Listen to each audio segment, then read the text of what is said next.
Hi, I'm Edwin I am Jack, and welcome back to the 950 Club. Woo!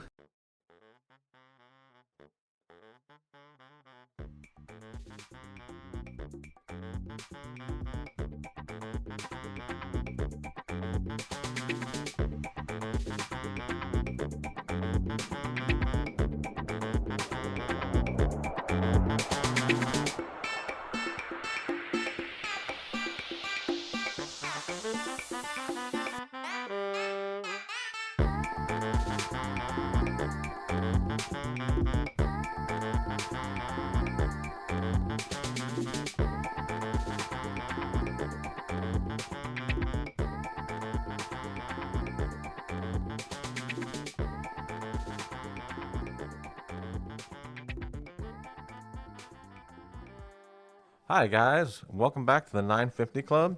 Today we'll be talking about two of our favorites from 2020. Yeah, 2020. And Toilet Bomb, it was one of those things where I didn't notice when it came out. It's not like I didn't ignore it, it's just I didn't get the hype. I didn't get into the mesh of that. Well, this wasn't a show. I watched the first episode and I was like, the art style is really different from other anime. Extremely. It's a very interesting style, like this paintbrush kind of like, it's kind of beautiful. It is. And it reminds me, like, I'm not demeaning it, I'm not bashing it, but it shows the progression of this form of media, of this form of art, really. Video game art. I can agree with that. Yeah. Especially the transitions, how it just pops up. It's almost like a storyboard game. Or one game I can't help but it definitely had similar stylized motions with is two of them, Cuphead and Skullgirls. Skullgirls, surprisingly, I never really got into, but that's like one of those case studies. Once you get into it, you love it. So Okay. Yeah, I didn't. For me, it was since I've been doing a lot of the sketch covers on digital tablet. yeah. It kind of felt like it had been all done on a digital tablet. Yeah, almost like the computer made its own mural kind of thing. Yeah, essentially. Yeah, like very much like mural art. Especially with the shading, especially with like the depth. Like it's a show that you'd be surprised with the perspective of it. Very much so. Like the colors, the characters, like Nene's eyes. Yeah. Just like I get entranced every time. I'm like, dude. But there's also a contrast too. Whenever you see her eyes looking scaly, like the mermaid, Yeah. more woman she is. Two, when she's kind of embarrassed or baffled, she has squiggly eyes, like ooh. Yeah. Oh, which is hilarious. Yeah. It also reminds me of Vader Zim. Vader Zim has similar stylized art as well. Oh yeah. This is definitely a modern anime. Oh yeah, and it's probably one of if I had picked like one of the most modern day animes is this one. Well, it takes it definitely breaks from like a lot of the traditional artwork, and I think that adds to the moodiness. Yeah, especially of it. the transitions. Like even with the mouth movements and stuff, you don't think about it too much. Yeah. Yeah. Yeah, but they're definitely their use of color, the shading. It adds a really nice quality, almost like it's a painting. Come to life. Yeah, a painting or Or like a storybook actually. well, definitely like a storybook. It reminds me of the opening to season 1 of Spy Family. Yeah. But there's almost like this stained glass quality to a lot of the backgrounds and the images that yes. I think really adds to the nature of the show. That spooky quality, that spooky like sensual quality to it. But Yeah. coming to life. It's like almost like a haunted house has come to life. Agreed. Yeah.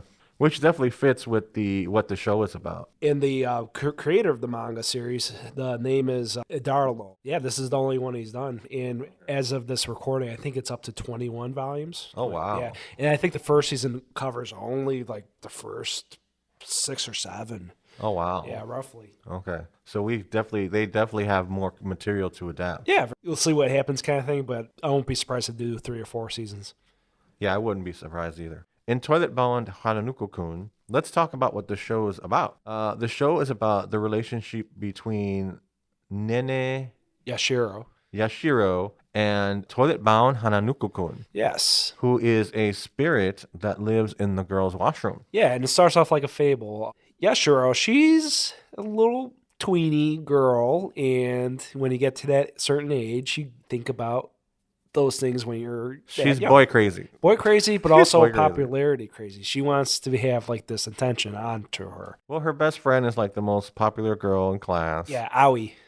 And there's a boy that she's in love with, and she wants him to pay attention to her. Yes. She's never even spoken to him. A double-edged sword, like both. So Aoi tells her about this myth or this urban legend. Yep. One of the school's 7 wonders. Yep. And so she goes to the girls' washroom. She knocks on the door 3 times and says his name 3 times. Similar Bloody Mary. Yep. And when nothing happens, she's about ready to leave. But then Hanako-kun grabs her hand or grabs her shoulder and says, "I'm here." Yep. And he is not what she was expecting at all. Let's just say it's beyond a twist of fate. It's more like a curse. It is. Well, it becomes a curse for her because she's not.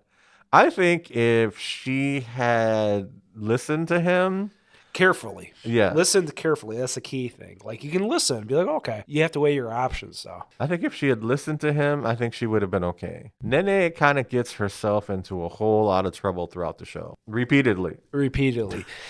And it becomes a gag at a certain point. Yeah, to Hanako's great distress. Yeah. So for this one, it's basically one of those dealios where Hanako-kun gives the option of, okay, you can have the boy of your dreams, but if it's not fulfilled, you're going to be turned into a mermaid.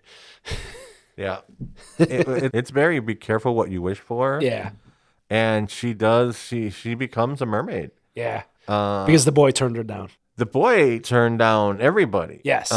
He said that he wasn't looking to date anyone because she actually overhears him talking to someone. Nene comes to the realization that she hasn't really put much thought into this. Very much so. And you'll find out why, like, each episode by episode, be like, why did you do that? Yeah. And I like that she comes to these realizations because in other shows, you wouldn't have had that moment. It becomes a folly. It becomes a flaw. Yeah. Essentially. Well, there's a seriousness to this show that I think is the reason I like it. Yeah.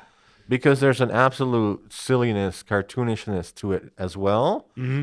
But there's always a price or a cost. And the characters aren't as silly as maybe as they would be in... Because I keep thinking about Disney's Aladdin. Oh, yeah. Where the genie is like... I love Robin Williams' performance in that. But there's not as much reflection as there is here. And it's a strong character. A very strong character that overrides every character in that movie. Yeah. It honestly does. Yeah. Well, he's the star of the show. Yeah, I mean, there's no competing with his talent and just the way he steals the show. Yeah, I mean, it's just like, why even try? And Hanako-kun kind of does that, but I would argue that it's the opposite. Like all the other supporting characters outshine him. Well, I think he's meant to be there as a facilitator. Yes. He walks this weird line because it's his show. He's the title character. Yeah. But at the same time, he's almost like a teacher and a character. Yes. Like there's moments where he's the savior. There's the moments where he's the teacher. But at the same time, there's moments where he's almost the victim and the main character. Yeah. So he fills all these different roles in the show. The missing part of each scene in a weird way. Yeah. I can see that. Oh, yes, yeah. When he's not there, he's definitely... You feel his absence. Yeah, especially with Yashiro's kind of like cluelessness. Let's put it that way. Oh, dude. She's hilarious. She's not like other anime heroines in a sense. Because I would attest to the fact that she's super young. I agree with that. She comes across as very young. She even looks really young. She looks younger than the other students. Yeah. And with our intro, how I mentioned how I never really dived into this one when it was released. Even seeing a lot of people buying the manga and stuff. The people that bought it, though. And I'm not going to put this in a box. It's just from my perspective. When I was a former bookseller, younger females. We're talking about maybe 10 till 14, 15 years old. Well, I think that's the target audience for this. 100%. Because and I've seen boys buy it too. Yeah. I mean, this is definitely a kid's show. Yes. I mean, this is a safe... I mean, there are moments where you get some violence. Yes. But this is definitely a show for like I wouldn't know. I don't know that older teens That's the thing. would be interested. It's a weird cutoff. I'm Yeah. pretty sure like once they got into like case in point Death Note, that barrier's jumped. But that being said, I don't think that this anime lacks for sophistication. No. Yeah. And that's what I mean. Like, it's not putting it in a box. It's definitely one of those ones where we're older. We're 20 years older than the target audience, but there's some type of meaning with this series. Oh, no, definitely. Yeah. That's what I'm trying to get at with like Nene's, her multifaceted nature. Yes. And like the I same said, thing with Hanako. Yeah. Like, these characters are not just one note. Yeah. If they were, they would be, I think, split up into several different characters. Very much so. But I think the fact that there aren't that many characters and that the characters have this much range, I like I said, it adds. And then with the artwork, I think it adds to the sophistication. Yeah. One of my problems is the opening song. It's not that good. No. Yeah.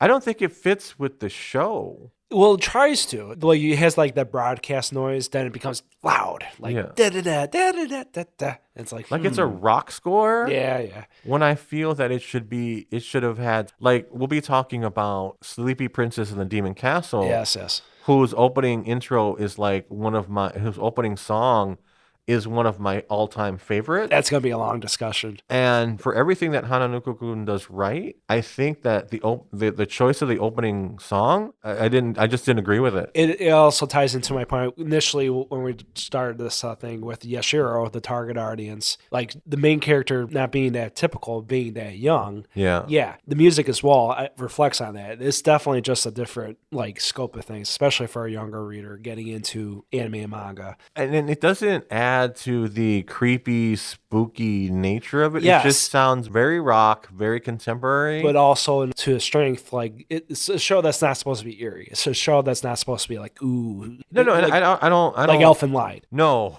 No, God, no. Jesus, man. That is like, that's peaches and oranges. No, that's peaches and fucking razors. Yes.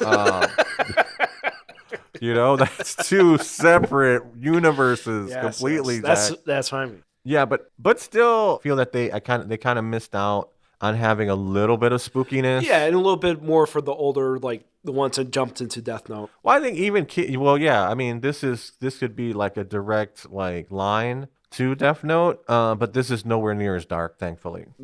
Yeah, like it has its moments where it's like, oh man. Oh yeah. There's a lot of stuff with scissors. Yeah, a lot of stuff with scissors. Both shows technically with scissors. Yeah. This is true. This is true. A lot of violence directed toward apparitions. Nothing more, nothing less. It's not bloody or... No, it's not. I mean, some of the themes, like Hanako-kun, his backstory is kind of dark. And Nene has to contend with that. And that becomes one of the issues throughout the show is, can she be friends with and love somebody who has something so dark in their past? Yeah. And it's a mystery as to whether or not what Hanako-kun did was justified or not. Yeah. Well, to go back a little bit, like he eventually does bring her back as a human. Like it's like a less quote unquote. Let's put that in quotation marks, because I think that the one of the cool things about this show is that the effects of the having these apparitions mingle with humans in the school. Yeah, in the school means that the humans don't always walk away as humans. Nope. They're changed indirectly or directly. Like Nene is now essentially part mermaid. That and also Hanakun's assistant. Yes, and she's connected to him because what she does is she takes his mermaid scales and takes one, she eats one, and now she has to give the other one to the person that she loves. But she realizes not only does she not love him, she doesn't even know him. Yeah. And so she turns into a fish. Yes. Yeah, which I thought was hilarious. Yeah, and she's relatively cute as a fish. Yeah. These shows, both of these shows, Toilet-bound Hanako-kun and Sleepy Princess and the Demon Castle, are hilarious. Yes. Like I don't think that we have focused on that enough. Not yet, but like I said, with how this is technically a universal show, like anyone could watch it. I agree. The humor is like very apparent. Yeah. There's moments where it's just hilarious. Yeah. So now that Nene is a fish, she is confronted with the apparition of the mermaid. Oh boy, who's pretty scary. Yes, I was like, wow, this is kind of like this is not what I was expecting. No, you're supposed to. It's a good thrill. Yeah, it was. It was definitely, for that first episode, it definitely raised the stakes, and you could see like, oh wow, this is dangerous. And for the first episode, like the bond between Hanako-kun and Yashiro, I was like, is it gonna work? Is it gonna work? It's gonna be tough. Yeah, it is. Well, she knew. I mean, and going into the second episode where she's cleaning the washroom for him, that's a funny gig. It was funny. Yeah. It was like, she's like, why am I doing this? Yeah. And then Hanako-kun, he has a playful way. Let's just put it that way of like, if you don't do what I want you to do, I'll be back to be fish. Yeah. And she's like happily and like, yeah, I love cleaning. It smells great in here. In the girls' bathroom, mind you. He has his threats. Yeah. Yeah, he has his threats and his reminders. Uh-huh. And that's how he keeps a lot of people in check. Oh, yeah. So we get introduced to Ko. In the second episode. And he's an exorcist from a long line of exorcists. Yes. Nene, his older brother, who is Minamoto. Who's teaching him to be an exorcist, was actually Nene's crush. Yes. Well, one of her crushes. And like I alluded to with Nene's Yashiro's character, she's just boy crazy. Yeah. And we have to go back to. So I want to go back to the first episode for a second. Okay. Because, so one of the funny things and one of the kind of like the strange things is Hanako's understanding that she doesn't get it. Yeah. The price that she might pay. She's naive. For asking for his services. Yeah, and she was diving into this boy love thing. So he has kind of like a book for her of like 100 ways to get like a guy. And so that's what they're doing. And she's like, this doesn't work. And he's like, well, it's better than the alternative. Which is she doesn't listen. Yes. And so he offers her advice. But I love that she gives Ko's brother anonymous vegetables. Yes. Yeah. And they like, she imagined them as boyfriend, girlfriend. Yeah. That's what I mean with like her diving into these wishes, like without repercussions. She picks a random popular guy. Well, she's kind of delusional and out of touch with reality. Yeah, and for all I know, she has like 100 or 200 type of relationships. She likes this one idol, Yeah. Well, I mean, I think at that age, we all had somebody that we had a crush on. Yeah. My blossoming with them from Michelle Kwan to Natalie Portman. Even Meg White, like somebody a lot closer than that. Idol. You're like, oh, I love these guys. Well, I mean, somebody in your class that you had a crush on. That too. It wasn't reciprocated, and so but it's fun to watch her go through that, and it's fun to like as Hanako-kun tries to find ways to help her out that are more ridiculous. Yeah, that was pretty cool. Yep. But back to Ko. Ko with as an exorcist, he notices right off the bat the deal with Hanako-kun. Yeah. Well, he is our third of the big three. Yeah. Ko, Nene, and Hanako. They become the three that we watch throughout the show. Yeah. And they're it's fun to watch their relationships grow and how Ko is supposed to initially get rid of Hanako-kun. His brother warns him he's not that, what he appears to be. Well, he says that his brother is an old school exorcist, and he says that it's dangerous for humans to live alongside apparitions. Yes. And Hanako kind of tells them the same thing. He warns them. He's like, look, guys, this is not a path that you should repeatedly throughout the show. Yeah. He's like... Or mess around in general with all the wonders. Yeah, he's like, this is not good. Yep. He's like, it's not good. Yeah. So they're kind of like, it's odd that they're kind of like on the same page. Well, like I said, Ko reluctantly kind of gets on the same page with Hanako-kun because of Nene. Well, he sees that he saves her and that he cares for her. Yeah. And so, I mean, there's a moment in the second episode, second or third, where they're talking about the 5 deaf languages. And being a bookseller, seeing the 5 love languages sell like crazy, it's pretty funny. I'd rather buy that one. Yeah, it was pretty funny. I know a few people who would rather buy that one. Oh yeah. It's one of those moments where you see the range of Hanako's character, where he does warn them at different moments and it throughout shows the how show. Yeah, it shows how powerful it is. Like even a trained, quote unquote trained from a family lineage Ko, he can't put him away. No, none whatsoever. No, well, he seals his a sword. Yeah, he seals his Our family heirloom. Yeah, which I'm not sure. It's a staff, umbrella. It's some type of like I think of it like Van Helsing, like a stake. Yeah, kind of like a long one. It's weird. It reminds me of Sora's Keyblade from. Well, it's interesting because it looks like an umbrella. Like, it looks like he's carrying around an umbrella. But he carries it wherever he goes. Yeah, but then it's a staff, and he carries it even though Hanako has pretty much disabled it. Yeah, with the seal. Yeah, with the seal, and that Ko can't remove. But I bet you Nene could have.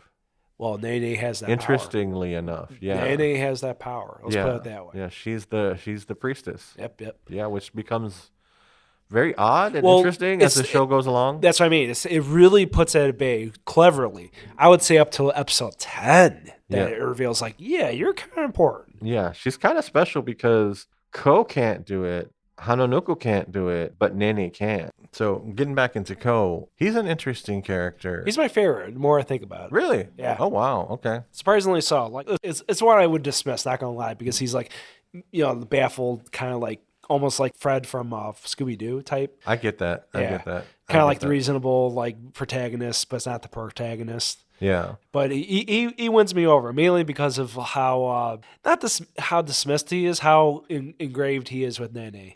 Yeah, well, he definitely goes over. He goes through a transformation through the show, and I like his arc a lot. The first time I watched the show, he really felt like an annoyance. That's what I mean initially, and he's supposed to be. I would argue. I think he's because he's supposed to be the foil. Yeah. The foil and kind of the rival. Yeah, and you're thinking like every episode is going to be a stupid battle. Yeah, until Hanako's brother shows up, that's an interesting... He's a little bit more of the aggressive side. Yes.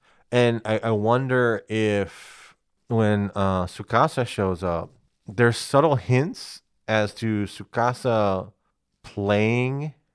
in quotations with Hanako. Yes. And it being a very abusive relationship. And Tsukasa later on with the show, it turns out to be twin brother of Hanako-kun. Yeah. And so I haven't read the manga, so I don't know ahead, but I really suspect that if Hanako murdered anybody, there's a definite reason behind it. I would also argue that the personality is kind of flipped in the physical life and the spiritual world. I don't know about that. We'll see. It's one of those it'll be interesting because we haven't seen Tsubasa's backstory. Yeah, backstory yet. We don't know, but there's definitely a lot there in their relationship. Yeah, and what they show with Hanako-kun, which we'll explain, is that it's just a window. It's a nice little window. Yeah. Well, into his past. When he talks to the third wonder, it becomes very interesting because Nene cannot find out.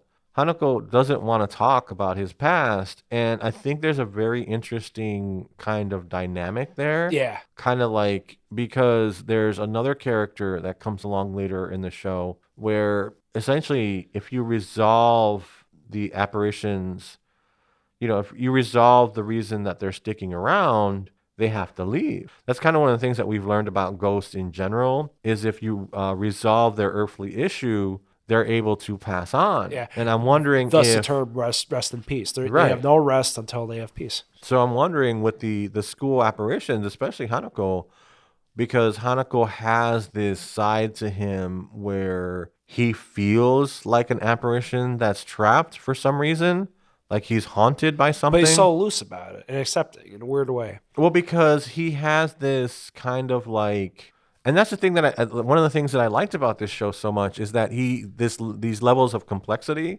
He is one of the characters, but at the same time, he's the villain. Yeah. You know, he's the villain, but he's not the villain. You know, it's like he's the spirit who's dangerous, but then he saves you. Yeah. You know, so there's this dichotomy too in his nature. And at the center is kind of like this scared little boy who did something horrible, has these sides of him where he's like, yeah, I'll use it to scare you to keep your distance, but why is he keeping everybody at a distance? Yeah. Is it because he feels guilty and horrible for what he did? Or is it because that resolving those issues within him means that he'll have to leave? Exactly. Yeah, that he'll be granted that eternal peace that he may not think he deserves because of what he had to do. Yeah. Yeah. And it's almost like a ticking time bomb. It's similar. It's Itadori? It's Itadori. Yeah. Very similar, like a ticking bomb. He's nice and friendly on the surface, but inside something's going all wrong. Yeah, he has that evil, that other side to him. Precisely. Yeah. And during the show, because you get this whole overall story with Hanako-kun, but one by one, there's a little playful way how they present it, especially with yokai and yokai folklore, because the third and fourth episodes, the first arc, the Misaki Stairs. Yeah, and this one's a really cool one. I like this arc. So what's happening here in the show is not only the adventures of Nene, but she's essentially discovered the fact that somebody has been warping the wonders. Yes. So, like with Jujutsu Kaisen and with a lot of other shows that we've talked about. Inspector especially. Right. And Paranoia Agent. Yeah. So, the thing with apparitions and spirits in Japan is that they're shaped kind of after the fact. So, if you spread a rumor about something, it takes the shape of that rumor. Yes. If enough people believe it, that's the shape that it takes. And the negative energy either brings the gossip abound into horrendous lengths, or it's just forgotten and put at bay, almost like it'll never resurface again. Yeah, when people don't talk about it, when people don't believe in it, it kind of fades away and dies. Yes, very much so. But when they believe about it, when they're excited about it, when they're scared of it, it takes on a life. Thus, the negative energy. Like if you're afraid of it, it's going to go stronger. Yeah, like I was watching one of the first few episodes of Chainsaw Man that has come out, and there was a discussion about fear and how that affects the demons that are created and how much power it gives them. Yeah, spiritually, mentally. Like if there was a car demon, she talks about how it would affect things, the fear of that demon. And so she says, well, how much power would a chainsaw have? You know? And that show Given goes, how much show fear, goes at length. Yeah, how much fear and power would a chainsaw have? Exactly. A chainsaw demon have? So that's kind of the thing that is happening here, where someone, they don't reveal that too much later on. Yeah. Kind of like the agents of Tsubasa, those characters that come on much later on, they're actually warping the Seven Wonders into almost like these agents of chaos and destruction. Yes. Where Hanako, they were very much more balanced than that before. They're turning them into essentially weapons against the student body. And that's a fascinating thing about this anime, because the Seven Wonders are literally in the school. Yeah. And for all we know, from generations, kids talked about these apparitions, about these wonders. But somehow, some way, in this little bubble of time, guess what? Balance is kind of broken. The boundaries are kind of there. And as long as you mention that rumor, something's going to happen. Well, they've realized that they can alter the rumors. They've slightly altered the rumors to make them much more dangerous to humans. Where I think in the past they didn't have such a chaotic destructive effect. Yep. Because they were kept in balance. Somebody has disturbed that balance, and now they're dangerous. Oh yeah. Okay, that's the first episode or second episode. That's the second episode. Yeah. Second episode, because of the spirit having this negative energy and all this fear, and at the end of the day, it's just a bunch of bunnies. Well, the moke will take things. They will take things and steal things. You know, but they're pretty much harmless. They're just spirits like, oh, you know, something's missing. It must have been, you know. Almost like a gnome, like a lost item finder thing. The repository of lost socks and stuff, you know? I'm not 100% sure. Who took this sock? Yeah. I'm not sure if Shinto religions have like little things like that, but I'm pretty sure. It's one of those things where it seems like it would be plausible enough for any fable. Yeah, pretty harmless. Yeah. But the radio announcer kind of like announces that they will, if you see them, if you look right at them, they'll kill you, or you'll disappear too. And this is Nene's first encounter with that, and with altering the nature of them. Yeah. By spreading different rumors that if you just keep some candy in your purse, they'll disappear. They'll walk away harmlessly. And so that's pretty cool. And the moke have some of the funniest lines. Like they become a recurring character. Oh, they're all over the place. They are literally all over the place, always with running commentary, making all kinds of like hilarious, like, oh my God, dude.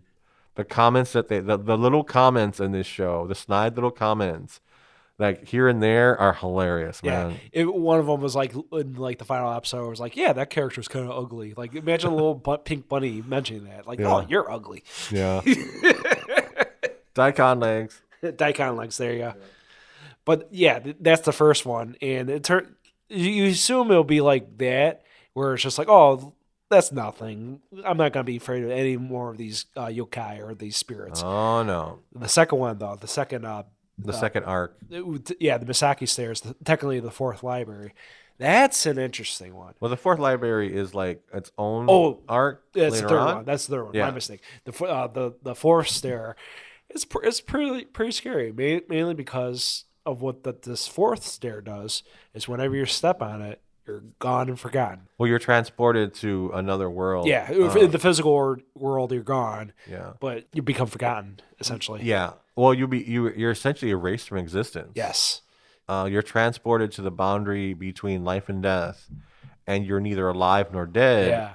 But you're also kind of erased from her friend. Aoi is erased from existence. Yeah, Aoi this whole time ironically becomes like the rumor spreader. Yeah, at least to Nene. Well, there's two things going on. The mysterious radio announcer is spreading these rumors at some point during the day, and Aoi is receiving them some kind of way, like where Nene isn't. Yeah, because Nene's source of material or her information for these things is Aoi. Mm-hmm. And you're like, it's odd that nobody else is picking these up except for Aoi, who's the most popular girl in school. And it's like, how is she collecting all of these rumors on the Seven Wonders where Nene's completely being oblivious to this stuff? Yeah.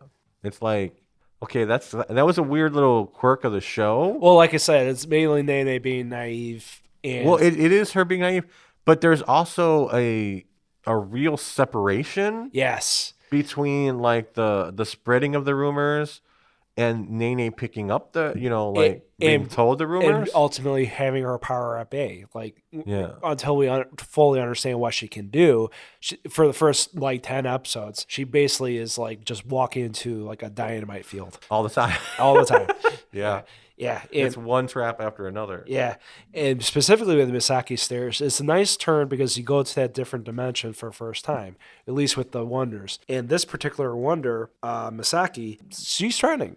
And it's one of those like stories where you think that nobody's going to come out survive. Even Ko goes in with her. Of course, Hanako-kun saves the day. But it comes into a nice revelation, though, because Misaki, who you would assume was a teacher from back in the day, teaching these students. No, as you go along, the character is changed in different forms.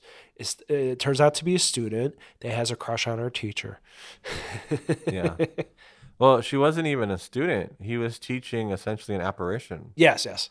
Yeah, and then it turns into that dichotomy as well. And you begin to wonder how it is that he died as well. Yeah, it just makes you curious. And this is like, for all I know, I'm assuming at least in the 50s or so, 1950s or so. Yeah, it was definitely in the past. Yeah. Like you get like, there's definitely, there's a picture, so there had to be a camera. Yeah.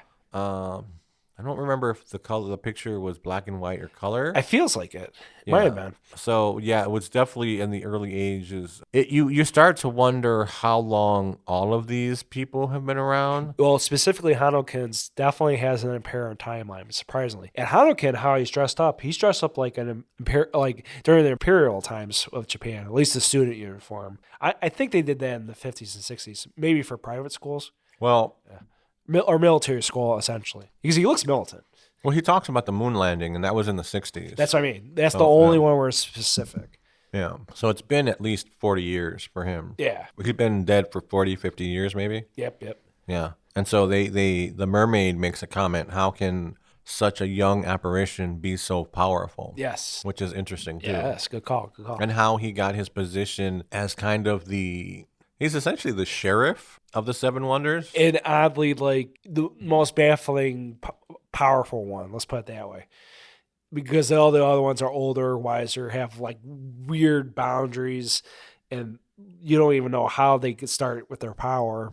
But Hanako-kun can destroy them.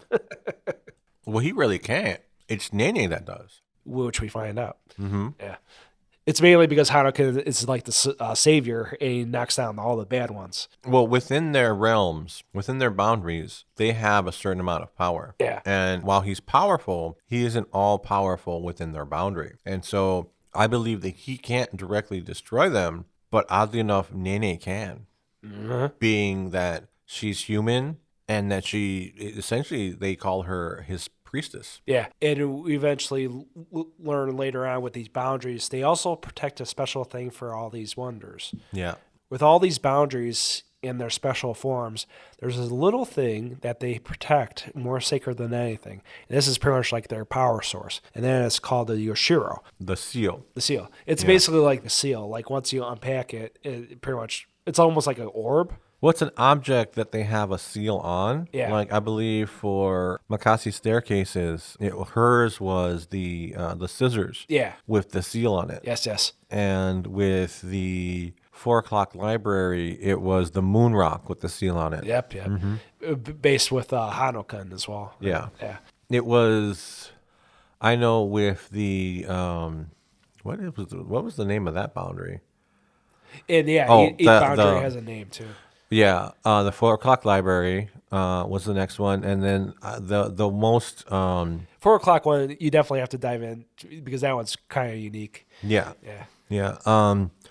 That one is kind of like where you start to get Tsubasa and his clan involved in the situation where they try to essentially lead Nene down a path of destruction. Yeah.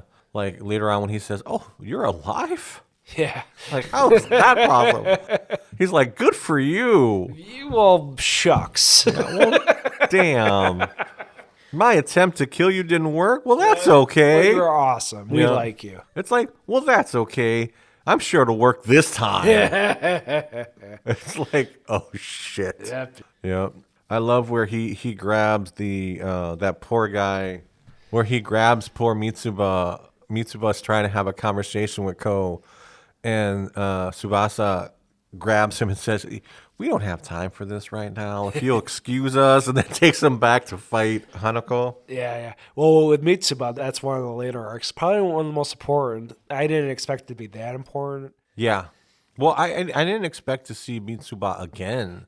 As an important character, too. Yeah. And Tsubasa, it's just, to me, it's Tsubasa's way of kind of like pouring salt on the wound. Yeah. On Ko's wounds. Yeah. Kind of like, because Ko and Mitsuba, they basically have a pact, a friendship. Because Mitsuba starts off as like a spirit, a bad rumor, but Ko understanding Hanako-kun more. They kind of like, I like this a spirit more than Hanako-kun.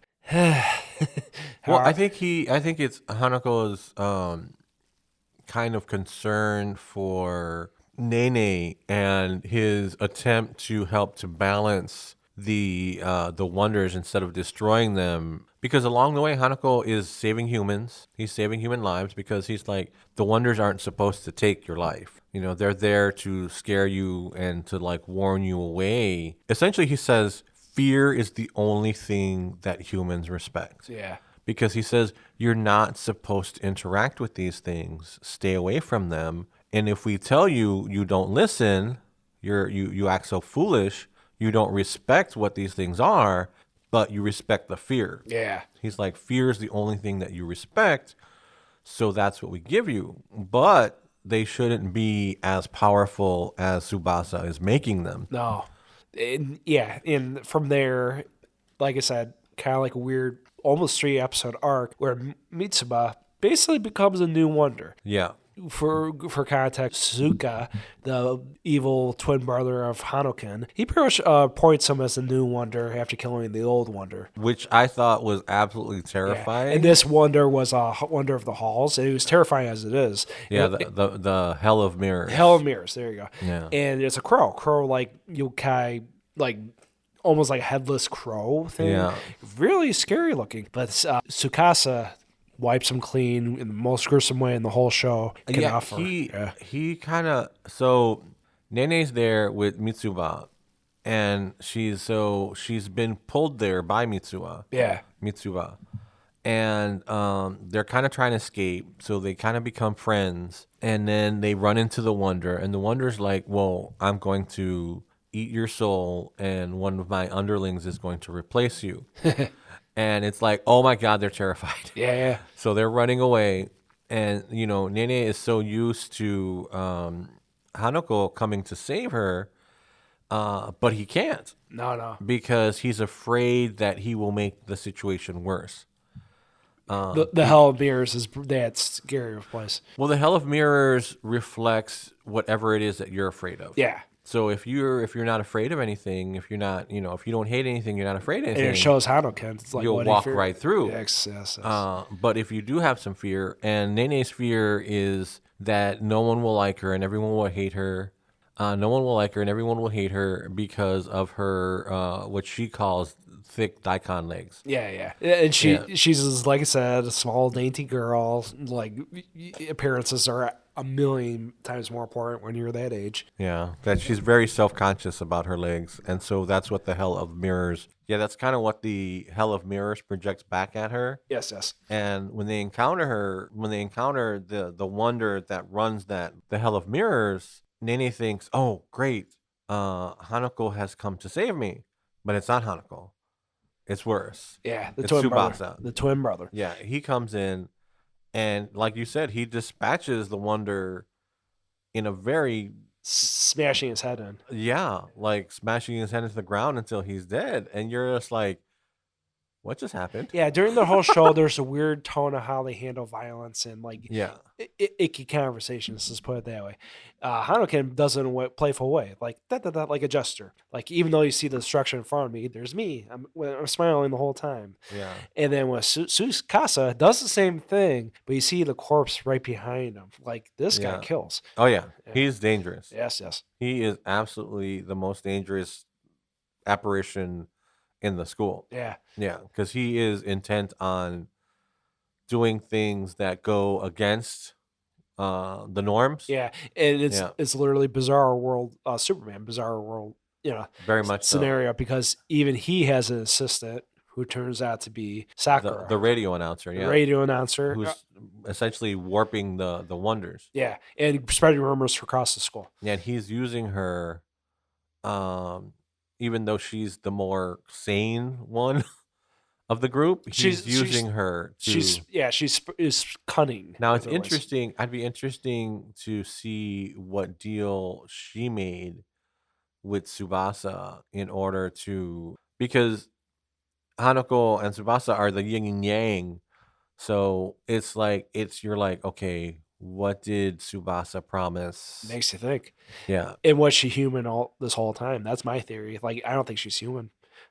I don't think she's human anymore. Yeah. I think she was at some point. There's a feeling with that. Yeah, but she made some kind of deal with Tsubasa, and you don't know what that is. Yeah. Mind you, this is the first season, and like we mentioned, there's at least 23, 24, 25 volumes. Oh, they could definitely do like another season easy. I mean, there's so many things that this show leaves unresolved where you're just like, all right, I need to know what happened. Yeah, exactly. What really happened between Hanako and his brother.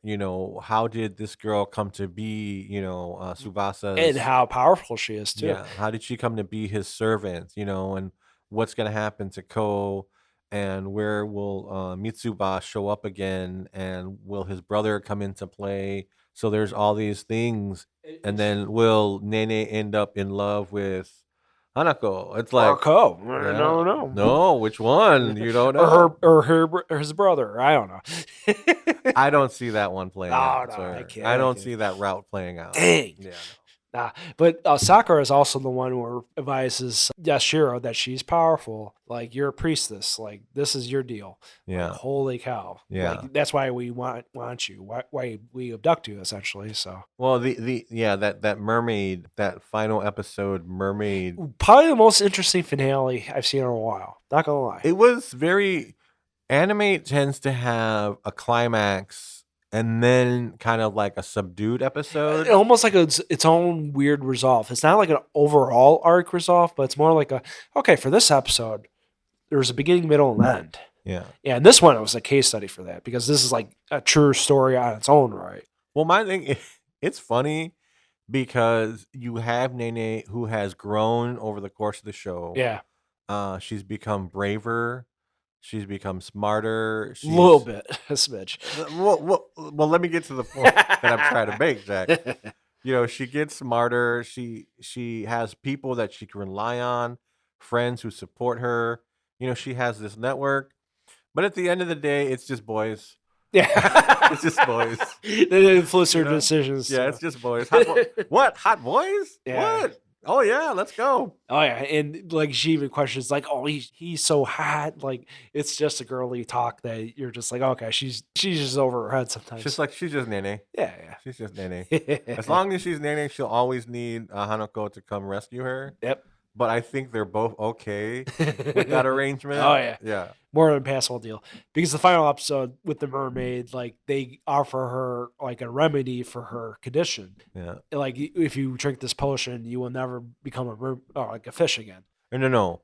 You'll never have to worry about your condition. Again, there you go. Because she'll never be human again. There you go. So you're staying as a fish form, and you know. Yeah. He said, "You're beautiful." And it's hilarious because he's like, oh, what? With those daikon legs? They're sassing her. They're sassing her. Yeah. He's like, it's your fish form that's I find beautiful. And if you listen to this in English dub, it definitely reminds me of SpongeBob. It really does. Especially that episode. I mean, yeah, it's about a bunch of fish living in an underwater kingdom. Yeah. Come live with us. Yeah, you'll be our princess as a fish forever. And that's how unique it is. But Hanako-kun, of course, saves the day. But it becomes like a pact. Like, you know, we're in this together. Yeah, very much so. And you're left with kind of the feeling that there's a resolution, but there's definitely more to come. Yeah. Like this is not over by a long shot. Yeah. Like this is only the start of the conflict, and you're gonna see who the casualties will be, and where this is gonna go, and it's gonna be a spooky, scary ride along the way. But like I said, I think it's way more between the artwork and the characters and the story. I think there's a level of sophistication that it's simple, and yet I think it's very, very well done. Yeah, and also like I remember you mentioned this show during our Inspector episode, and how the key element of the show is that people are the ones that do these things, not the spirits. Yeah, they make things worse. They mess up the balance of things in a weird way. Yeah, and I believe that, especially with like gossip and rumors and the Shinto religion. It's a good primer for that as well, and Japanese spirits as well, like a good starting point for this show. Definitely highlights that. One of them is the Inari statue, usually in front of shrines and stuff, and that's specifically with Yako, the number 2 wonder, who turns into a fox. And it's nothing but good fortune. As long as you get rid of that 4th stair nonsense where you disappear and stuff, you get to see that there's good fortune in that 4th step. Yeah. Well, it's that they had twisted the rumor into something else entirely. Yeah, and that's the whole point, nutshell of the show. Yeah. It's definitely you guys. This show is definitely worth it. Might be intended for a younger audience, but I think it has a level of complexity to it, yeah, and sophistication that isn't as simple as you would think. And so I think it really makes it worth watching. I think emotionally too. There's a complexity and growth to the characters. And when they do revert back to form, it's usually played for laughs. Yeah. Like with Nene's naivete and her boy craziness, it's usually her obsession with her legs. With the way her legs look, that's all played for laughs. And I think I think I think it strikes a good balance for a show that's spooky. I think it strikes a good balance between the frights and the humor. So guys, this is definitely worth checking out. It came out in 2020, so it's a little bit older now. Yeah, I'm curious for Yeah. season 2. I'm not sure if it's next year. Man, that'd be a stretch because of this. Like I said, it's up to 25 volumes, and they're stalling this long. I'm curious. Well, you know how that works, dude. Yeah, I know. But with recent years, with My Hero Academia, for example, that's usually like a year or two break. So, Well, I think it has to be like, so I think it's a studio thing. yeah. I don't think this is a popularity thing. No. Like I Yeah. said, it's curious that they haven't done it yet. Well, we've started to get into like the studio system and how that works, and we realize that they're constantly like, I used to be happy whenever a manga that I liked was getting a show, but then I realized that these people are constantly looking. The studios are constantly looking for popular anime to popular Produce. manga to produce because it already has a built-in audience. And so they're like, "Oh, well, this is popular and this is popular, like Chainsaw Man or Spy Family or One Piece or all of these shows." It's like the mangas were popular. The mangas had that popular base audience, and so they developed them. But at the same time, if a studio is dedicated to one thing, like whether it be Attack on Titan or My Hero, that's what they're going to work on. Yeah. And they'll work on that year after year after year. But I think the studios that work on like smaller stuff can't, like, all right, they have to schedule that in advance. They can't just be like, all right, we're gonna do, now we're contractually obligated, or we've bought the rights to do Konosuba or Toilet-bound Hanako-kun. And so in the next season, we bought the rights to do this. And so they have their schedule of what they're going to produce each season. And so I think that's why some shows might not happen for years, because I mean that's just scheduling. Yeah. Yeah. I think it's less of not a popularity issue or a quality issue or an audience issue. I think it's more of an issue of scheduling. Yeah. No, Yeah. what I mean is because the manga is that popular, surprisingly that popular, especially younger kids. And Well, yeah, this is, I mean, for the most part, I mean, besides the violence, which is, it's there. It's definitely there.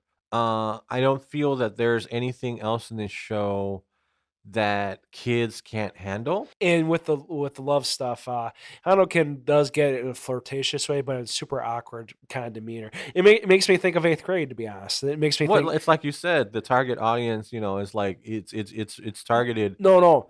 But what I mean is that even seeing that 20 years from when I was in 8th grade, yeah, that was kind of like that. We were super like, what do we do with our bodies type of thing? Is this chemistry? Like, this is how we flirt kind of thing? How, there are times when Hanako-kun kind of like touches Nene, like An affectionate way. an affectionate way. Yeah. But that's like, am I doing this right? It has a stark like. Oh, I see what you're Yeah. saying. That reluctance of like, I don't know what I'm doing. Yeah. So is this the right thing to Exactly. do? Yeah. But initially you see it as I was played out. thinking something else. Oh, well, it's like, because people look for that too, unfortunately. But this show, I would consider at the end of the day harmless. So, Oh, absolutely. I mean, when it comes to that kind of stuff, yeah, it's like there's no fan service. I wouldn't call any of this questionable. I mean, I think it's about as scary as some of those R.L. Stein stuff yeah. that we used to Goosebumps. love. Yeah, Yeah. Goosebumps that we used to love as kids. So, I mean, as far as the scares, that's as bad as it gets. Yeah. Fun fact, he was one of the first authors I ever met. He's a really nice guy. Oh, that's cool. Yeah. I think I remember you telling me that. So, Yeah. okay. Oh, yeah. Yeah. It was like one of those things like, oh, I bought a lot of your books. Like, it didn't click until after he left kind of thing. Like, I bought a lot of his books. I think, yeah, at that age, yeah, during that time period, oh yeah, I had cousins who were the right age for that. I mean, Yeah. they would be over the house and they would want to watch that. And I'm like, what are you guys watching? Like, oh, It was the okay. first choose your own venture too I dived into. So Okay, cool. oh yeah. Very cool. All right, guys, and that wraps our discussion of Toilet-bound Hanako-kun. Yes. Check it out. It is streaming right now on Crunchyroll.